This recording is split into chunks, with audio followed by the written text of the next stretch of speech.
Good morning. How are you? Anda yang datang di sini dan Anda yang join online, apa kabar?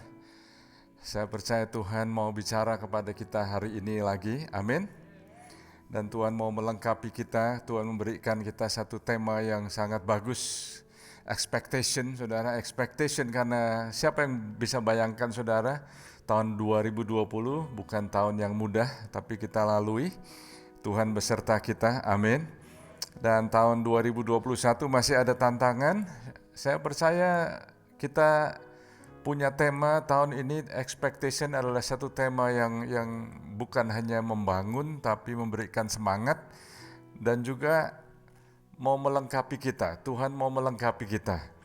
Jadi saudara, tadi diumumkan Pastor John akan melengkapi kita dalam pengajaran yang khusus saudara.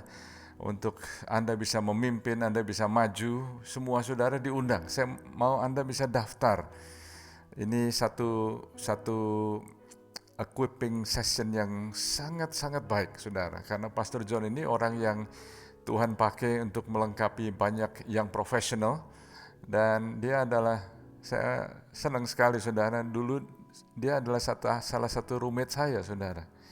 Dan dia adalah orang yang pakai Tuhan, dia dilengkapi, dia lulus dari USC, bachelor's, lalu mengambil master di Claremont Colleges, lalu dia terus melengkapi diri, dia terus belajar, saudara, sampai yang barusan ini dia melengkapi, dia ikut ambil certification di MIT di Boston.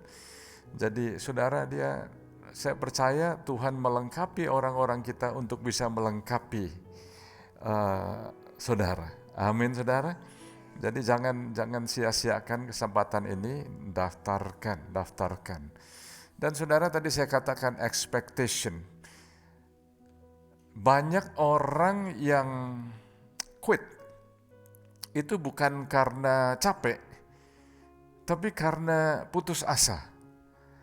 Banyak orang quit karena bukan karena lelah, tapi karena discourage. Mereka discourage karena apa? Karena kecewa, saudara. Banyak hal-hal yang bisa mengecewakan kita. Banyak hal yang bisa mengecewakan Anda. Saya dapat kabar, saudara, ini sebetulnya sejak 2 minggu lebih yang lalu, saudara, kita siapa yang tahu di Sulawesi Tengah ada gempa?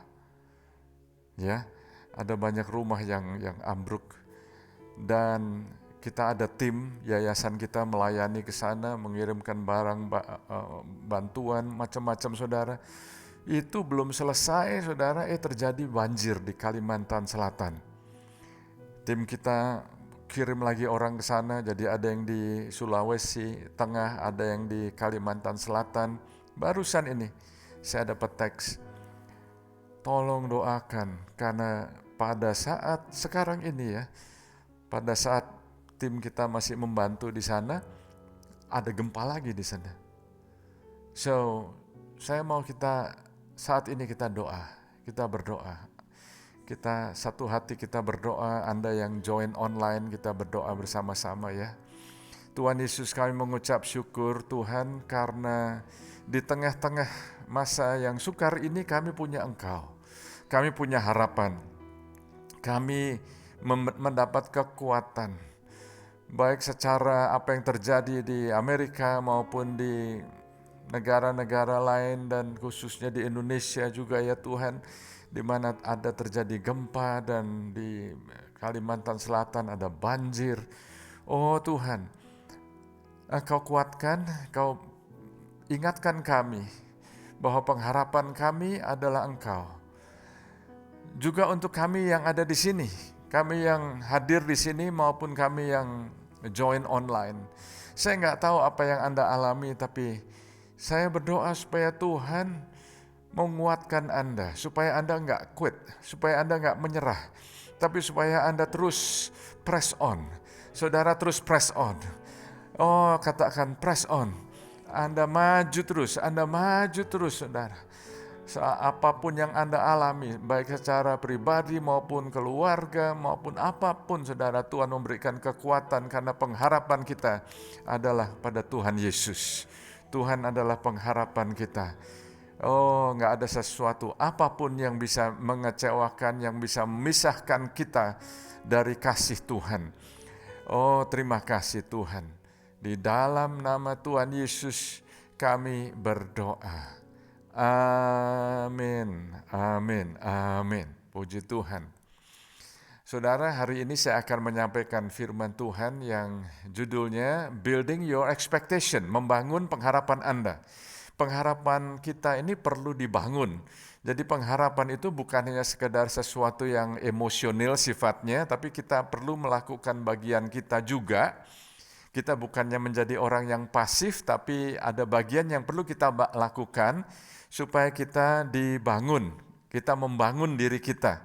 Jadi building your expectation, katakan building your expectation. Kita membangun, pengharapan kita ini perlu dibangun ya. Dan subtitlenya itu bahasa Inggrisnya enak saudara, ada 3P. Yang pertama planted,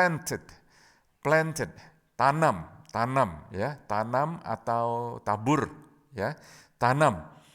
Yang kedua planet, rencanakan, membuat rencana. Lalu yang ketiga, P yang ketiga, pray it, doakan. Jadi yang pertama saudara, planted, tanam ya. Anda perlu menanam, Anda perlu menabur supaya Anda bisa menikmati hasilnya. Anda perlu membuat rencana, karena Tuhan punya rencana apa enggak? Ya, Yeremia 29 ayat 11, ayat yang sudah kita kutip selama 1 bulan ini saudara. Tuhan punya rencana Tuhan buat kita semua. Tuhan sudah siapkan rencana. Dan setelah itu saudara kita doakan. Jadi plant it, pray it. Amin saudara. Oke, puji Tuhan. Saya ajak saudara untuk melihat di dalam Yeremia pasal 29 ayat yang ke-5. Yeremia pasal yang ke-29 ayat yang ke-5 dikatakan demikian. Dirikanlah rumah untuk kamu diami. Buatlah kebun untuk kamu nikmati hasilnya. Dalam bahasa Inggrisnya New King James Translation mengatakan demikian. Build houses and dwell in them, plant gardens and eat the fruit. Jadi Anda bisa melihat bahwa mendirikan rumah apa bisa selesai 1 hari, 1 bulan. Oke, nanam kebun bisa 1 hari, nanamnya bisa saudara, tapi untuk menikmati hasilnya mungkin bisa tergantung apa yang Anda tanam ya. Kalau Anda tanam toge mungkin cepat saudara. Tapi kalau Anda mau menanam sesuatu yang pohon buah gitu misalnya bisa 1 tahun, baru bisa nikmati hasilnya, bisa 2 tahun, mungkin bahkan setelah 2 tahun baru hasilnya baru sedikit saudara, tapi setelah berapa lama baru ada buahnya lebih banyak lagi ya. Jadi di sini dikatakan bahasa Inggrisnya build houses and dwell in them, plant gardens and eat their fruit. Ada 3 poin yang seperti tadi saya katakan, yaitu Anda tanam, Anda plant, lalu Anda plan, membuat rencana, lalu Anda mendoakan. Jadi poin yang pertama di sini Anda planted. Anda menanam, Anda menabur. Tahukah saudara bahwa apa yang Tuhan lakukan, itu semuanya itu mulainya dari apa saudara? Dia lakukan dalam bentuk benih. Katakan benih. Dia lakukan dalam bentuk benih. Tahukah saudara bahwa apa yang kita lakukan kalau kita memberi ya itu kita menanam benih. Kalau kita membawa persembahan persepuluhan itu miliknya Tuhan. Tapi kalau memberikan offering, kita memberikan first fruit, saudara, itu adalah kita menanam benih. Tahukah saudara kalau bahwa benih itu bukan hanya uang, tapi benih Anda itu juga benih. Anda juga benih. Gimana dengan Anda yang saat-saat masa pandemi ini tiba-tiba mendapat ide-ide yang kreatif? Anda mendapat ide yang kreatif yang Anda nggak pernah lakukan sebelumnya. Ide itu juga adalah benih. Karena apa? Waktu muncul di kepala saudara, nggak langsung secara detail ada semuanya. Tapi ada satu pemikiran, ada satu poin, lalu Anda kembangkan, Anda kerjakan, Anda doakan, Anda rencanakan, mulainya dari apa? Benih. Mulainya dari benih, ya Anda tanam. Anak-anak saudara juga adalah benih. Anak-anak Anda adalah benih. Tuhan Yesus sendiri mengatakan demikian waktu satu hari ada orang-orang Yunani yang mau bertemu dengan Tuhan Yesus. Lalu datang kepada Filipus, kami mau ketemu dengan Yesus. Filipus omong dengan Andreas, lalu kemudian Andreas dan Filipus, dua orang ini datang kepada Yesus. Ada orang yang mau ketemu nih. Tapi Yesus jawabnya kok nggak seperti biasa-biasanya ya. Saatnya sudah tiba bahwa anak manusia akan dimuliakan. Karena sesungguhnya jika biji gandum, seed, benih, biji. Sesungguhnya jika biji gandum tidak jatuh ke tanah dan mati, ia tetap satu biji saja. Jadi dia sendiri mengatakan bahwa dia itu adalah buah sulung, Yesus adalah buah sulung, dia datang ke dunia ini, dia adalah benih. Dia adalah benih supaya bisa bertumbuh-tumbuh menjadi banyak, saudara. Nah, tahukah saudara bahwa apa yang Tuhan lakukan, dia lakukan itu semuanya dalam bentuk benih atau biji, dalam bentuk yang kecil atau bahasa Inggrisnya itu microcosm, yang artinya apa saudara? Dalam bentuk yang kecil sekali, miniatur gitu ya, yang menggambarkan sesuatu yang besar. Tapi mulainya dari kecil dulu saudara. Jadi digambarkan dalam bentuk yang sangat kecil, yaitu dalam bentuk benih atau biji. Kenapa? Karena masa depan. Saudara tahu masa depan. Yeremia 29 ayat 11, salah satu kata yang dituliskan di situ ialah masa depan atau future. Masa depan yang penuh harapan. Masa depan. Jadi kenapa kok Tuhan lakukan dalam bentuk yang kecil? Kenapa saudara? Karena masa depan Anda itu sangat besar. Masa depan kita itu sangat besar, nggak muat kalau masa depan itu mau dimasukkan di masa yang sekarang ini. Nggak muat. Are you with me? Jadi saudara, kalau saya bisa ulangi, your future is too big. It is too big that it cannot fit into your present. Nggak muat saudara. Jadi kalau di sini dikatakan ayat tadi, buatlah kebun atau tanamlah, plan. Kalau Anda berdoa minta kebun, maka Tuhan akan kirimkan benih. Kalau Anda berdoa mau harvest, mau tuayan, mau increase, Tuhan kasih benih. Anda nggak langsung bisa dapat semuanya apa yang Anda doakan, langsung dapat, nggak bisa saudara. Nggak gitu caranya, karena Tuhan menunjukkan cara kerjanya Tuhan itu dia mulai dari microcosm, sesuatu yang kecil. Itu sebabnya di dalam 2 Korintus pasal 9 ayat yang ke-10 dituliskan demikian, ia yang menyediakan. Yang menyediakan siapa? Tuhan. Bahasa Inggrisnya menyediakan itu supply. Ia yang menyediakan apa? Benih bagi penabur. Benih bagi penabur. Jadi ternyata Tuhan yang menyediakan benih bagi penabur. Jadi ternyata Tuhan memberikan benih bukan kepada orang kaya. Tuhan memberikan benih kepada penabur. Tuhan memberikan benih kepada siapa yang suka nabur. Dan di sini dituliskan dan roti untuk dimakan. Jadi ada benih yang untuk ditabur, ada benih untuk dimakan, karena Tuhan tahu kita perlu makan. Ia juga yang akan menyediakan. Nah, ini berulang beberapa kali dituliskan di sini. Ia menyediakan benih bagi penabur. Ia menyediakan benih roti untuk dimakan. Dia menyediakan benih bagi kamu untuk apa? Melipat gandakan. Dia yang menyediakan, dia yang supply dan menumbuhkan buah-buah kebenaranmu. Ayat 11. Kamu akan diperkaya dalam segala macam kemurahan hati dan membangkitkan syukur kepada Allah oleh karena kami. Jadi waktu kita diberkati, waktu kita benih ini, biji yang kita tanam ini berkembang, bertumbuh, menjadi multiply, dilipat gandakan, jangan lupa mengucap syukur kepada Tuhan. Jadi sekali lagi saudara, Tuhan mengambil semua masa depan Anda, kalau bisa digambarkan ya, semua masa depan Anda itu, dan dia taruh di dalam satu bentuk yang sangat kecil di masa yang sekarang ini dalam bentuk benih. Semua orang bisa menghitung jumlah biji yang ada di dalam buah apel. Tapi cuma Tuhan yang dapat menghitung jumlah apel dalam satu biji.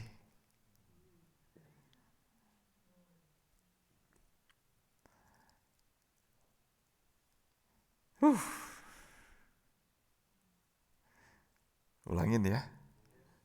Oke. Semua orang bisa menghitung, kalau Anda potong apel, semua orang bisa menghitung ada berapa biji dalam sebuah apel. Tapi cuma Tuhan yang bisa menghitung jumlah apel dalam satu biji. Tahukah Anda bahwa Anda sendiri adalah biji? Anda sendiri adalah benih. Tahukah bahwa Anda ini Tuhan sudah pilih dan Tuhan sudah sediakan, Tuhan sudah prepare satu rencana yang besar, walaupun saudara, saya melihatnya begini, kalau Anda mengalami tantangan-tantangan yang besar, itu justru karena saya tahu bahwa Anda mempunyai, Tuhan akan memberikan Anda rencana yang sangat besar sehingga Anda dipersiapkan, Anda mengalami hal-hal yang gak enak seperti ini. Karena Tuhan sediakan rencana yang besar, Anda dilatih, Anda dikuatkan, Anda di-encourage terus. Semua orang punya tantangannya, semua orang punya kesusahannya sendiri.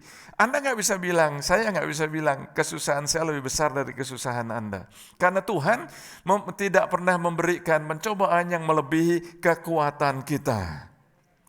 Jadi saudara, kalau kita tahu bahwa kita ini adalah benih, tahukah Anda bahwa Anda itu sebetulnya nggak tahu orang-orang yang duduk di sebelah Anda atau orang-orang yang sekarang Anda kenal ini, Anda nggak tahu siapa mereka 5 tahun kemudian, 3 tahun kemudian, 10 tahun kemudian. Orang yang duduk di sebelah saudara, orang yang Anda kenal, Anda pernah nggak?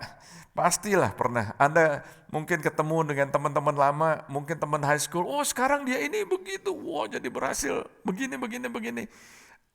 Waktu itu Anda nggak tahu, karena masih dalam bentuk yang kecil, benih.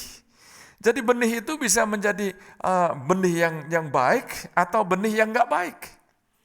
Kalau benihnya yang kecil, dari kecilnya itu nggak baik, maka makin besar makin nggak baik dan nggak baiknya makin lebih buruk.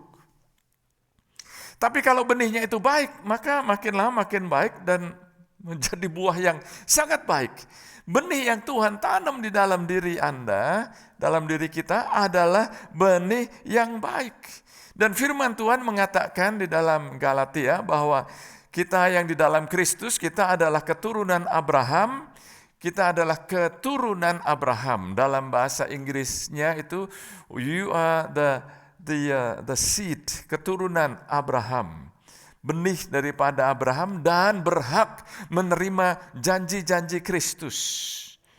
Luar biasa sekali saudara, karena Abraham adalah orang yang dipakai Tuhan, dia diberkati, dia menjadi Oh, Bapak banyak bangsa, saudara, keturunannya banyak sekali, dan bisa bayangkan kalau Bapak kita secara rohani di dalam Alkitab ya adalah Bapak Abraham. Dan karena kita di dalam Kristus, kita berhak menerima janji-janjinya. Bayangkan janji-janji Tuhan yang Tuhan berikan kepada Abraham. Sangat besar, sangat besar. Jadi bisa bayangkan saudara, itu sebabnya di Galatia pasal 6 ayat yang ke-7 dikatakan demikian, janganlah sesat, Allah tidak membiarkan dirinya dipermainkan, karena apa yang ditabur orang itu juga yang akan dituainya. Apa yang ditabur itu yang akan dituai. Apa yang Anda tabur? Benih apa yang Anda tabur? Anda menabur kebaikan, Anda akan menuai kebaikan. Anda suka menolong orang, Anda akan menuai. Anda satu hari akan ditolong orang. Anda memberikan kekuatan kepada orang lain, Anda akan mendapat kekuatan. Anda menabur secara keuangan, Anda akan menuai secara keuangan plus yang lain-lain lagi. Saudara, benih seperti yang tadi saya katakan, Anda bisa menghitung benih biji yang ada di dalam apel, tapi nggak ada yang bisa hitung ada berapa apel dalam satu biji, itu nggak ada. Jadi waktu Anda menanam benih, itu hasilnya bisa berlipat-lipat kali ganda yang Anda nggak bisa bayangkan. Waktu Anda menanam dengan iman di dalam Tuhan, maka hasilnya akan berlipat ganda, karena firman Tuhan mengatakan Dia yang akan melipat gandakan dengan luar biasa sekali, saudara. Di dalam English Standard Version dikatakan demikian, do not be deceived, God is not mocked, for whatever one sows, that he will also reap. Apa yang dia tabur akan dituainya. Jadi ternyata begini, saudara. Ternyata Anda nggak mendapatkan apa yang Anda doakan. Anda mendapatkan apa yang Anda tabur. Karena ada orang yang doa, tapi nggak mau melakukan bagiannya. Nggak otomatis. Rencana Tuhan, ada yang Tuhan akan lakukan, tapi Tuhan nggak mau melakukan bagian yang mestinya kita yang lakukan. Are you still with me? Oke. Jadi saudara, Anda tidak mendapatkan apa yang Anda doakan, Anda mendapatkan apa yang Anda tabur. Dan ini adalah satu prinsip, saudara. Satu prinsip kalau Anda mau menuai di dalam kehidupan ini, saudara. Galatia pasal yang ke-6, ayat yang ke-7, ayat yang sama, saudara. Di dalam Amplified Translation, saya bacakan bahasa Inggrisnya begini ya. Do not be deceived and deluded and misled. God will not allow himself to be sneered at, scorned, disdained, or mocked by mere pretension or professions, or by his precepts being set aside. He inevitably deludes himself who attempts to delude God. Yang saya tulis dalam cetak tebal di sini, saudara. For whatever a man sows. Kalau dikatakan a man itu bukan berarti hanya man ya, mankind. Apa yang ditanam orang ya. For whatever a man sows, that and that only. That and that only is what he will reap. Saya terjemahkan bahasa Indonesianya ya. Jangan tertipu dan diperdaya dan disesatkan. Tuhan tidak akan membiarkan dirinya dicemooh, dihina atau diejek hanya dengan kepura-puraan. Atau karena ajarannya dikesampingkan. Tuhan nggak akan membiarkan dirinya dicemooh. Orang yang mencoba menipu Tuhan, pasti dia itu menipu dirinya sendiri.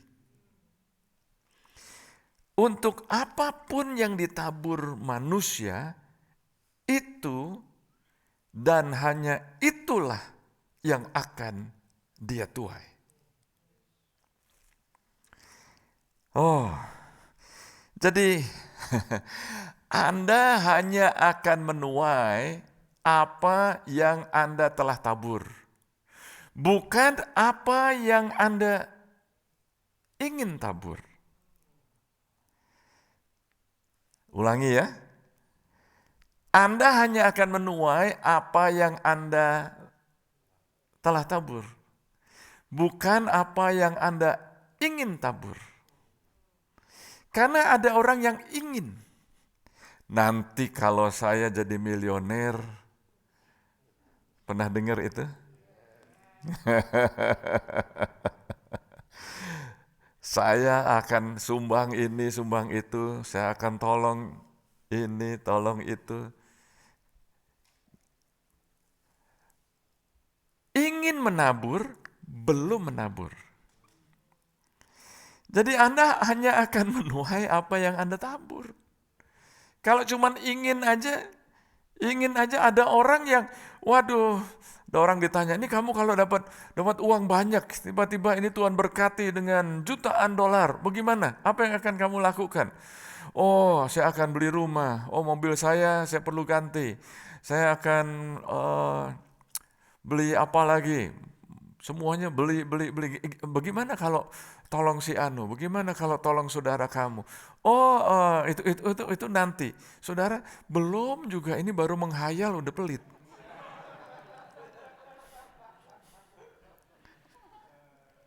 Bagaimana kalau udah punya? Oh, Jesus. Ternyata Tuhan itu punya sistem. Perhatikan saudara. Ternyata Tuhan punya sistem. Sistem yang dia lakukan, yaitu menabur dan menuai. Ternyata Tuhan punya sistem. Tuhan punya pola. Tuhan punya model. Tuhan punya cara kerja. Yang prinsipnya itu ialah menabur dan menuai. Jadi ada orang-orang yang hanya peduli mempunyai keinginan mau menang. Tapi kalau orang yang mengikuti sistem yang dari Tuhan akan menang terus. Ada orang yang mau menang, mau berhasil, mau jaya. Tapi kalau orang yang mengikuti sistem yang dari Tuhan, itu akan berhasil terus. Akan berjaya terus. Bukan berarti tanpa tantangan, ada tantangannya. Tapi akan apapun yang dialami, dia akan bangkit lagi. Pasti akan bangkit lagi. Jadi kalau Anda mau supaya orang lain itu menang, Anda perlu menciptakan satu sistem. Anda kalau orang tua, Anda mau anak-anak saudara menang, Anda mesti mempunyai sistem. Sistemnya apa? Anda ikuti ajarannya firman Tuhan. Maka Anda akan berhasil terus, bukan hanya 1 kali, 2 kali, 1 tahun, 2 tahun, tapi anak Anda juga akan berhasil terus. Bahkan anak cucu Anda akan berhasil terus. Jadi saudara, saya belajar bahwa semua orang bisa omong, tapi enggak semua orang mau menabur. Semua orang kalau ngomong, oh iya tabur, nanam benih, ya, plant. Ya. Ngomong gampang, tapi enggak semua orang mau menabur. Tapi sebetulnya ini adalah satu sistem yang saya berdoa supaya ada pewahyuan. Karena kalau Anda enggak dapat pewahyuan, Anda pikirnya saya harus memberi. Saya harus menolong. Saya harus berbuat baik. Enggak begitu saudara. Karena Anda cinta Tuhan, maka Anda suka memberi. Karena Anda cinta Tuhan, maka Anda suka menolong. Karena Anda cinta Tuhan, maka Anda suka melayani. Yang kedua, planet, membuat rencana. Yeremia pasal yang ke-29 ayat yang ke-11 dikatakan, sebab aku ini mengetahui rancangan-rancangan apa yang ada padaku mengenai kamu, Demikianlah firman Tuhan, yaitu rancangan damai sejahtera, bukan rancangan kecelakaan, untuk memberikan kepadamu hari depan yang penuh harapan. Hari depan yang penuh harapan. Oke, puji Tuhan. Ternyata saudara, di sini dikatakan dalam bahasa Inggrisnya ya, dikatakan, for I know the plans I have for you. I have. Ya, udah ada nih, Tuhan punya rencana. Declares the Lord, plans to prosper you and not to harm you, plans to give you hope and a future. Oke. Tuhan bicara, I have it. I have plans for you. Jadi sudah ada. Sudah ada, saudara. Anda perlu minta pewahyuan dari Tuhan. Revelation. Oh, ini banyak orang yang miss, saudara. Anda dapat information, belum tentu dapat revelation. Anda dapat informasi, belum tentu dapat pewahyuan. Saya berdoa supaya Anda nih mendapat pewahyuan dan dibuka. Oh, ternyata Tuhan punya rencana besar buat saya. Oh, ternyata saya nggak perlu putus asa. Ternyata saya nggak perlu patah semangat. Karena Tuhan menyertai. Oh ya, masa-masa sukar yang saya alami ini nggak enak. Tapi Tuhan bilang, dia nggak akan mencobai saya melampaui kekuatan saya. Oh Tuhan, terima kasih. Engkau menyertai saya. Di tengah-tengah badai Engkau menyertai saya. Jadi kalau Anda mendapatkan pewahyuan, Anda dapat pewahyuan itu, you own it. Nobody, nggak ada orang yang bisa mencuri, nggak ada orang yang bisa mempengaruhi Anda atau menyesatkan Anda waktu Anda mendapat pewahyuan dari Tuhan. Disingkapkan, orang lain nggak bisa lihat, Anda bisa lihat. Sama seperti damai, Anda bisa bilang damai, Anda bisa ngomong damai 100 kali, damai. Kalau Anda nggak dapat pewahyuan, Anda nggak bisa ada damai. Tapi waktu saya mengalami emergency landing many years ago, dari perjalanan dari Manado, tiba-tiba itu pesawat sudah tinggi, saudara, ketinggian sudah 32.000 kaki, jatuh, drop, itu yang namanya tray ya saudara, makanan-makanan itu mental semua saudara, orang pada berteriak-teriak semuanya saudara. Orang pada ketakutan. Orang-orang di sebelah saya, saudara, waktu sebelum take off, ngomong-ngomong, orangnya baik. Ada 2 orang. Satu punya kasino di mana gitu, satu punya bisnis apa. Orang-orang yang kelihatannya orang-orang yang berduit lah. Dari penampakannya aja, bling-blingnya luar biasa, saudara. Omong-omong sama saya, baik ya. Tapi setelah itu, sini sebelum take off, waktu dia tanya, jadi Bapak nih usaha apa Pak? Saya pendeta. Oh pendeta. Terus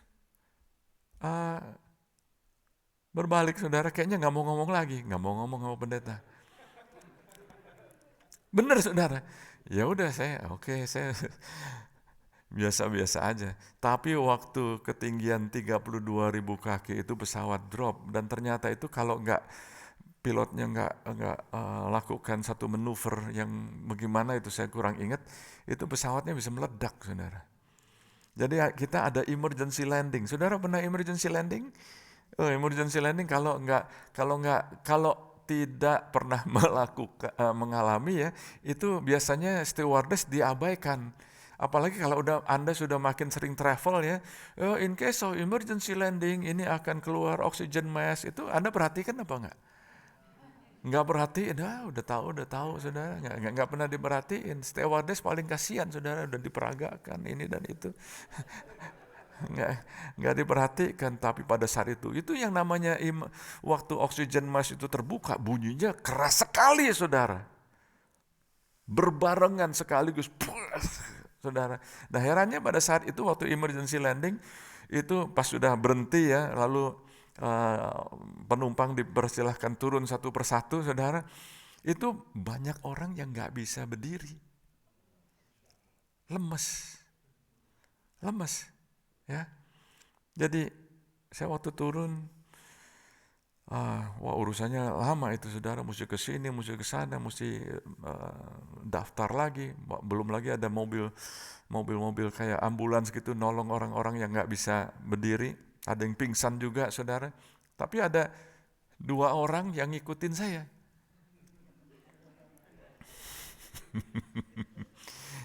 Saya kerasa ini kok kayaknya ada orang yang ngikutin ya. Jalan sini kok kayaknya ada yang ngikutin ya. Iya, akhirnya saya noleh. Ya, orang yang tadi tuh.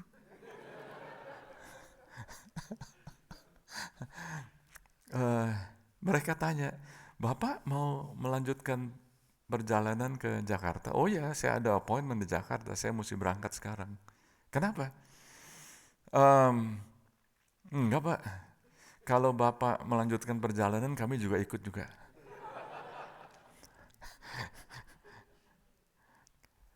Kalau Bapak enggak, karena disediain hotel. Pada saat itu disediakan hotel ya, orang yang mau tinggal, orang yang masih deg-degan, orang apa, macam-macam saudara.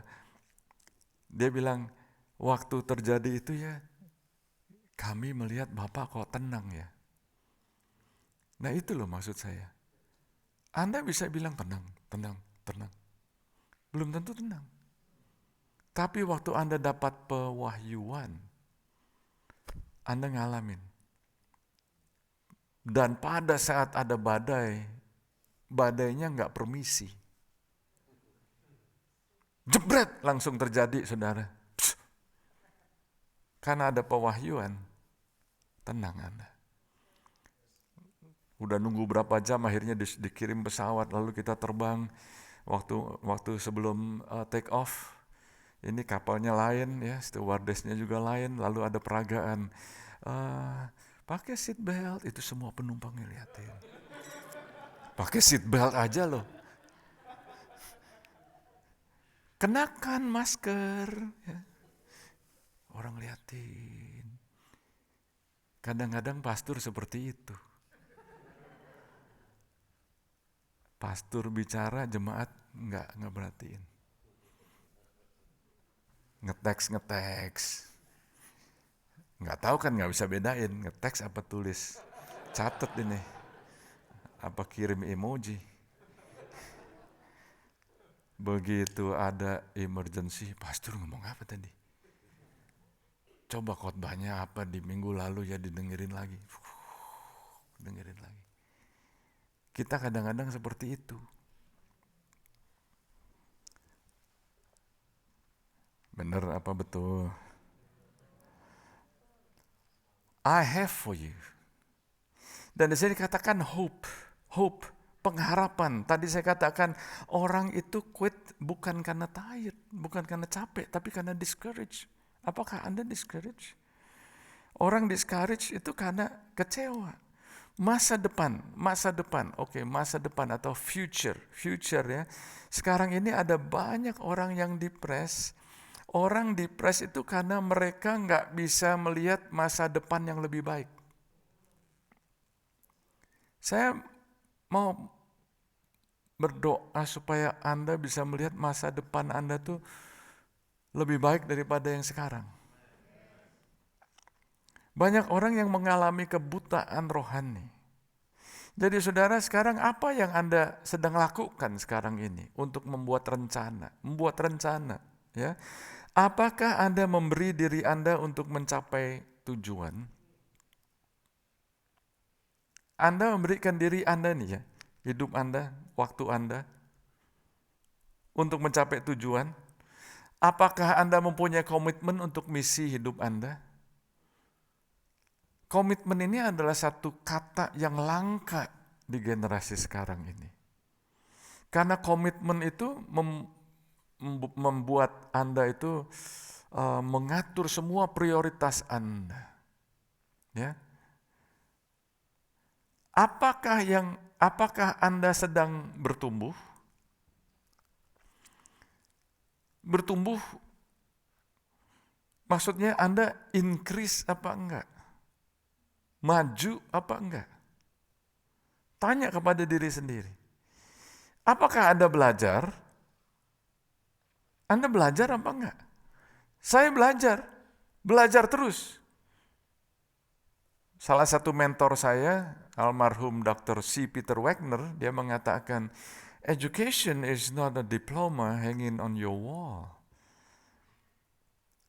Education is an attitude of learning. The moment you stop learning, you become uneducated. Dia mengatakan pendidikan itu bukan hanya sekedar diploma yang tergantung di tembok Anda, di dinding Anda, bukan. Pendidikan itu Anda mau belajar terus, belajar terus, belajar terus. Pada saat Anda stop belajar, Anda menjadi orang yang nggak berpendidikan. Akan ketinggalan, apalagi sekarang ini terjadi banyak shifting. Cepat sekali, komunikasi macam-macam.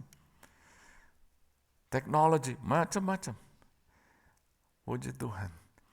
Apakah Anda berkembang? Bedanya apa berkembang sama bertumbuh?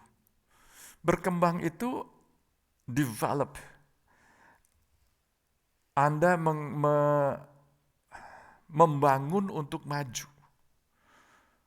Membangun untuk Anda moving forward, melengkapi, tapi Anda maju. Membangun untuk maju. Ya. Ada miripnya, tapi sebetulnya ada bedanya. Jadi saudara, apakah Anda membangun menuju masa depan Anda? Bangun apa enggak, saudara? Oke. Anda tidak cukup hanya berpikir ke depan, Anda perlu membangun ke depan. Membangun. Build your expectation.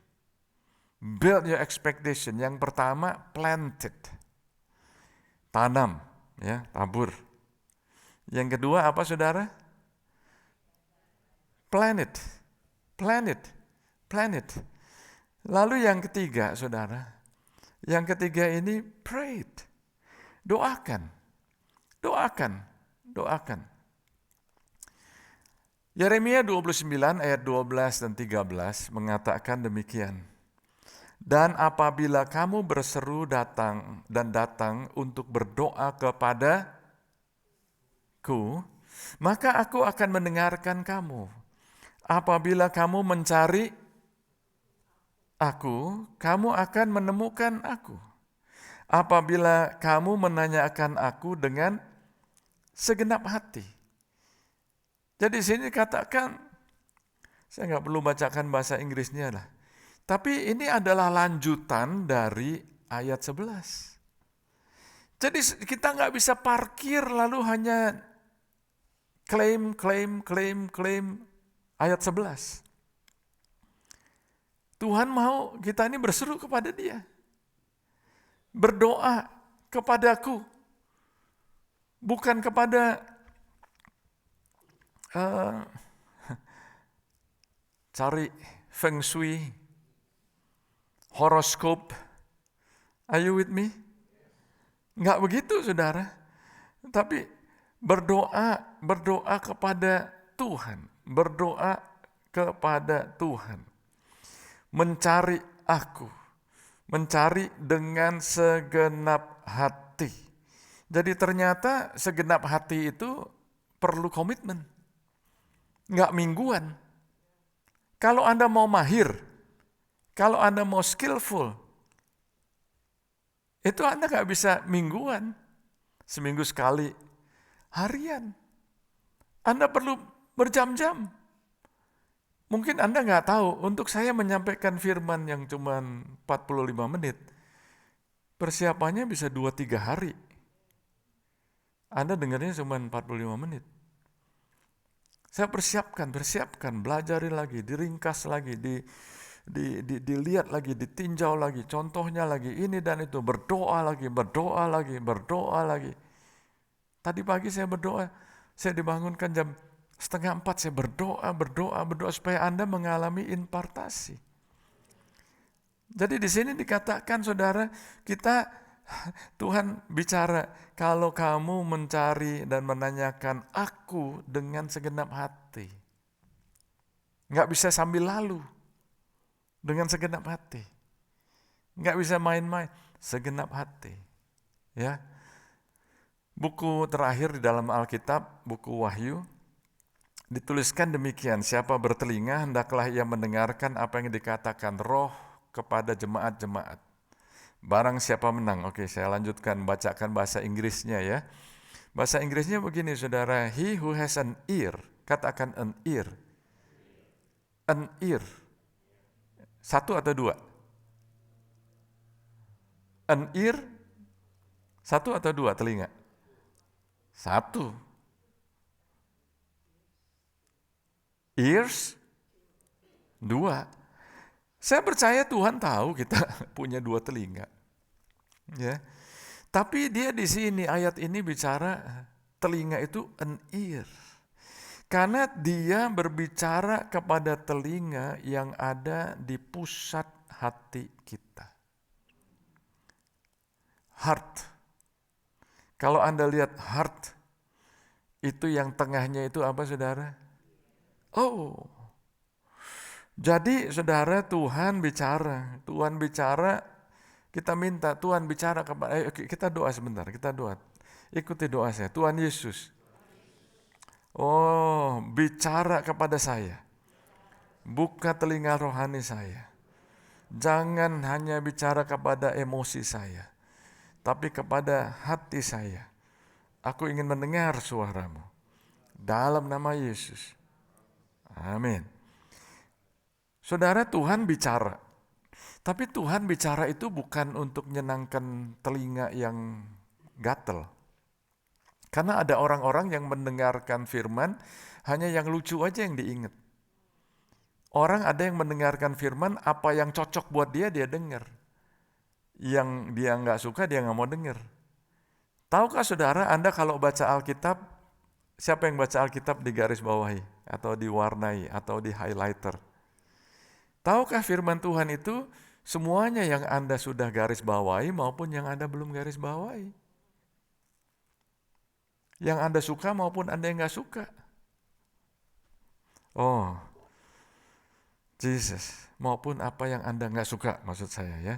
Jadi ternyata Tuhan itu bicara kepada apa?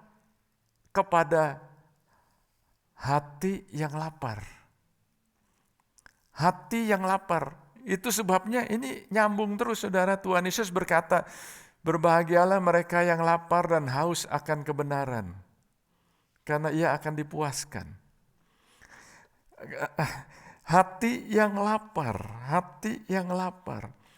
Ada banyak orang yang gak pernah memberikan waktu untuk Tuhan pribadi. Ke gereja masih mendingan. Ada orang yang sudah mulai gak mau ke gereja lagi. Padahal persekutuan satu dengan yang lain perlu. Anda tahulah, kita bisa online, tapi kalau ketemu kan lain. Kita Zoom, ya boleh, kita pakai teknologi, tapi kalau ketemu biarpun jauh kan lain ya. Jadi saudara, sama Tuhan, berikan waktu pribadi sama Tuhan. Kalau enggak, Anda buang waktu. Ada orang yang enggak mau ngomong sama Tuhan, berdoa sama Tuhan, mencari dengan segenap hati, sampai kehilangan kerjaan. Sampai ada tantangan keuangan. Sampai semuanya serba salah. Pernah ngalamin semuanya serba salah? Satu problem belum selesai, satu lagi. Semuanya kok serba salah? Baru datang pada Tuhan. Orang yang enggak lapar, orang yang kenyang, itu enggak menghargai makanan. Oh pastor, saya biarpun udah lapar, udah kenyang saya masih bisa makan. Mungkin Anda makannya banyak, atau mungkin Anda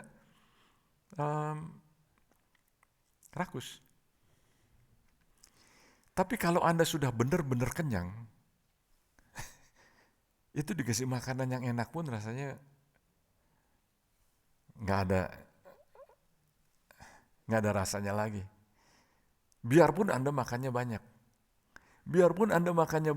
Kalau Anda sudah kenyang gitu ya, dikasih makanan yang enak pun nggak ada nafsu makan lagi. Amsal 27 ayat 7 mengatakan orang yang kenyang menginjak-injak madu, Tetapi bagi orang yang lapar, segala yang pahit dirasakan manis.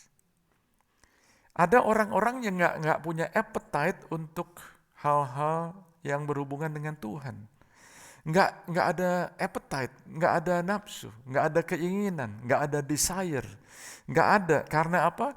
Saya nggak tahu, mungkin ada yang karena drug, mungkin karena alkohol, mungkin karena matanya terlalu banyak melihat, menonton hal-hal yang pornografi, atau telinganya banyak mendengar berita-berita yang garbage, sehingga nggak ada appetite untuk hal-hal yang berhubungan dengan Tuhan.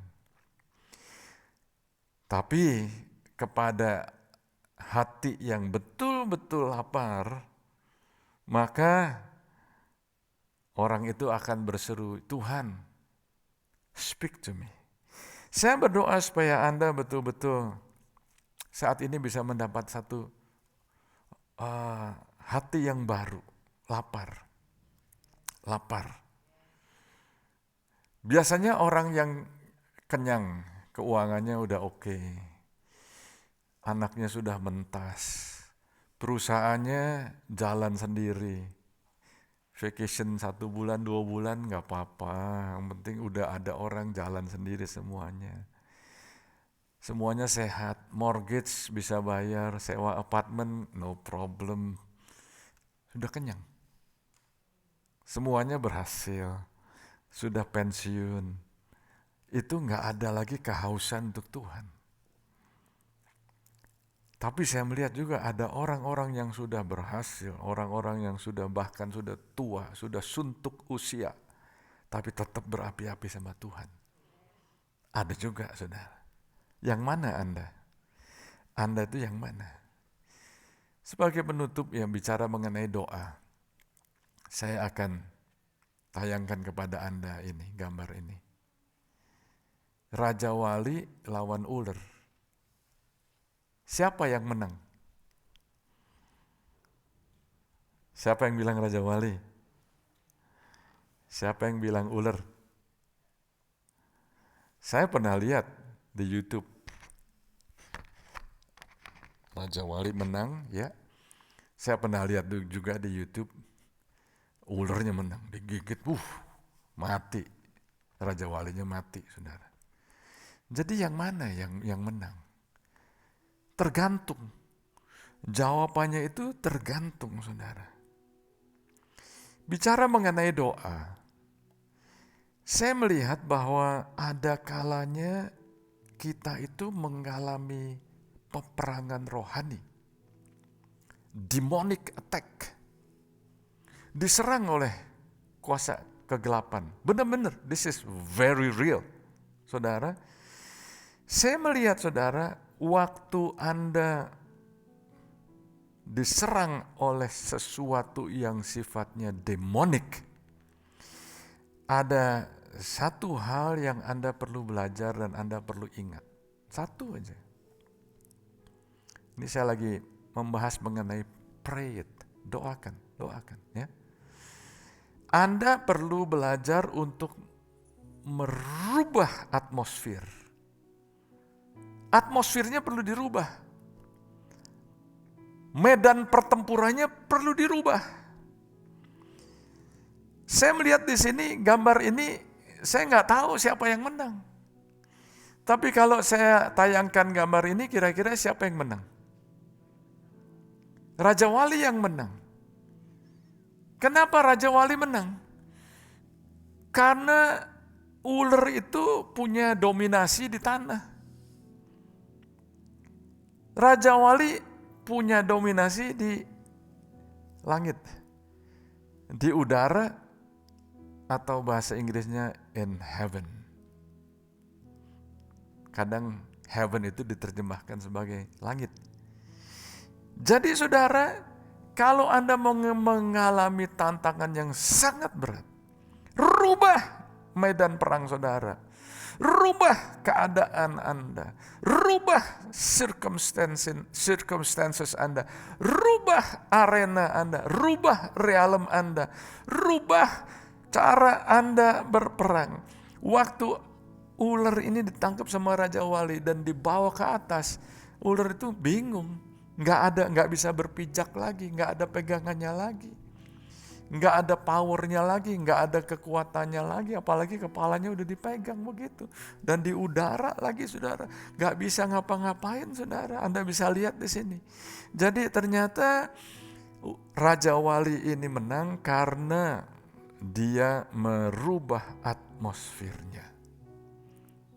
Firman Tuhan mengatakan karena perjuangan kita bukan melawan darah dan daging, dan senjata yang Tuhan berikan kepada kita bukan senjata duniawi, tapi senjata yang diperlengkapi oleh kuasa Allah yang sanggup meruntuhkan benteng-benteng. Jadi saudara, Anda jangan turun, jangan ladeni dengan cara duniawi. Anda jangan argue, jangan berdebat. Pokoknya Anda bawa aja ke alam surgawi. Rubah medan pertempuran Anda. Rubah circumstance, rubah semuanya itu, saudara. Maka Anda akan, waktu Anda merubah cara strategi Anda berdoa, maka hasilnya juga akan beda. Anda berdoa. Kapan Anda terakhir berdoa dalam bahasa roh? Kapan Anda berdoa dalam bahasa roh yang Tuhan sudah berikan kepada Anda dan Anda lupa pakai? Yang firman Tuhan mengatakan, sebab jika engkau berkata-kata dalam bahasa roh, maka engkau akan membangun dirimu. Ada orang yang discourage karena apa? Ya, dirinya nggak dibangun sih. Padahal sudah ada. Nggak jauh, Anda nggak perlu telepon orang, sudah ada di dalam Anda, sudah ada di mulut Anda. Keluarkan, doakan, Anda ucapkan, hirabayata syukurawayata sanamarawa. Anda tinggal lakukan, Anda pakai senjata rohani, Anda pakai praise, Anda pakai worship, Anda nyembah Tuhan, jangan turun ke bawah. Jangan turun Anda ladeni, maka Anda akan terbawa, Anda akan dipagut oleh ular. Anda akan kalah, tapi Tuhan berkata, Tuhan mau supaya Anda itu seperti orang yang menunggu-nunggu di hadapan Tuhan, menanti-nantikan Tuhan akan mendapat kekuatan baru. Mereka seumpama Raja Wali yang naik terbang dengan kekuatan sayapnya. Mereka akan berlari dan tidak menjadi lesu, dan berjalan dan tidak menjadi lelah. Doakan, Anda doakan, saudara. Jangan terbawa. Nanti ada orang gosip, Anda terbawa. Anda dengar WhatsApp ini, Anda terbawa. Anda turun, bawa ke suasana surgawi. Anda berdoa. Kita ada house of prayer. Jangan berhenti berdoa. Kita berdoa lagi. Ada house of prayer. Tapi sebulan sekali kita satu jemaat kita berdoa. Tadi sudah diumumkan oleh Pastor Tom. Saya mengucap syukur karena waktu kita mengadakan solemn assembly, tahukah saudara, kita solemn assembly itu 5 bulan lebih. Dari bulan Agustus sampai Januari, saudara. 5 bulan lebih, namun masih ada orang-orang juga yang gak ikut. Jadi sekarang saudara, menurut saya kalau Tuhan berikan expectation dan Tuhan sudah bicara kepada kita, ini masa yang sukar, tapi Tuhan mau supaya kita ini bisa menang, dan Tuhan mau supaya Anda semua menang. Ini ada satu strategi yaitu apa? Anda build your expectation. Bangun, perlu dibangun, bukan otomatis. Rencana Tuhan gak otomatis tiba-tiba turun di pangkuan Anda. Tiba-tiba Anda ngalamin rencananya Tuhan. Enggak begitu, saudara. Anda build your expectation. Lalu Anda Anda plant. Anda tanam, Anda tabur. Anda tanam, terus tanam. Lalu Anda plan, Anda membuat rencana. Lalu Anda berdoa.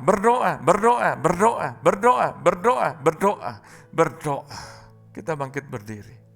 Jesus, terima kasih ya Tuhan, saat ini Engkau Aku tahu Engkau bicara kepada kami, firman-Mu ya Tuhan melengkapi kami, firman-Mu bicara kepada kami, firman-Mu menyingkapkan kami, firman-Mu hidup. One word from God can change our life. Satu perkataan dari Tuhan sanggup untuk merubah hidup kami. Saat ini saya berdoa, Anda yang menonton di online, kalau Anda belum membuka hati dan menerima Tuhan Yesus sebagai Tuhan dan Juru Selamat Anda, atau Anda perlu doa, Anda bisa teks nomor yang tertera di layar. Anda akan dihubungi dan Anda akan didoakan. Kami mau melayani Anda. Saudara semuanya di sini, saya berdoa semua saudara yang hadir di sini juga. Saudara, apakah sekarang ini Anda sudah mau quit rasanya? Anda rasanya mau quit. Orang tuh quit bukan karena capek, sebetulnya karena discourage. Saya berdoa supaya ada courage, ada satu semangat yang baru, ada satu encouragement. Daud waktu dia mengalami tantangan yang besar, dia menguatkan dirinya di dalam Tuhan. Dia membangun dirinya di dalam Tuhan. Saat ini biar firman-Mu membangun kami semua ya Tuhan. Dan kami datang kepadamu, datang mendekat kepadamu secara pribadi. Kami berdoa, kami gak mau terbawa. Ayo saudara berdoa, Anda mengamini apa yang saya katakan. Jangan diam aja saudara, Anda jangan terbawa lalu Anda ngelamun ke sana ke sini. Anda dengarkan baik-baik saudara. Tuhan punya rencana buat Anda. Jangan Anda terbawa lalu turun lalu dipagut oleh ular. Anda berdoa, Anda menyembah, Anda menyanyi. Jangan sampai Anda gantung alat-alat musik saudara. Jangan sampai gak ada puji-pujian lagi di mulut saudara. Tapi Tuhan mau supaya Anda bisa menyanyi, Anda bisa mengucap syukur kepada Tuhan, Anda bisa berdoa, Anda berbahasa roh, pakai bahasa-bahasa yang Tuhan sudah berikan. Bahkan di rumah, waktu Anda di jalan, waktu Anda kerja, Anda berdoa, maka Anda membawa semua tantangan-tantangan, bahkan serangan daripada si jahat, serangan dari setan sekalipun, Anda akan bawa ke dalam realem, dalam satu atmosfer surgawi, dan Anda akan mengalami kemenangan demi kemenangan. Bukan hanya satu kali menang, tapi Anda mengalami kemenangan terus-menerus. Karena Anda tahu sistemnya firman Tuhan, Anda tahu caranya firman Tuhan, Anda tahu semuanya ini, Anda melakukannya, maka Anda akan mengalami hidup yang berkemenangan. Di tengah-tengah tantangan, kesulitan, Anda akan menang, Anda akan bangkit lagi. Walaupun Anda tersandung, Anda akan bangkit lagi. Firman Tuhan mengatakan 7 kali orang benar jatuh, tapi dia akan bangkit terus. Anda akan bangkit. Di dalam nama Yesus, oh God, dalam nama Yesus, God, build your people with expectation, and we are building our expectation.